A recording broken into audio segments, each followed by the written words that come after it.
Hay oraciones que nacen desde lo más profundo de la culpa y se convierten en esperanza. El Salmo 51 es el clamor de un corazón que reconoce su error y busca ser restaurado. El rey David no se esconde, porque yo reconozco mis rebeliones y mi pecado está siempre delante de mí. Admitir la verdad no es derrota, es valentía. Este salmo nos recuerda que el perdón no depende de lo que hacemos, sino de la misericordia de Dios.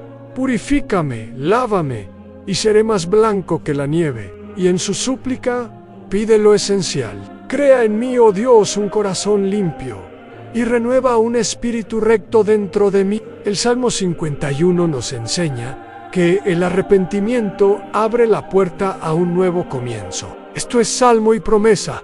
Suscríbete y camina con nosotros en el sendero del Señor.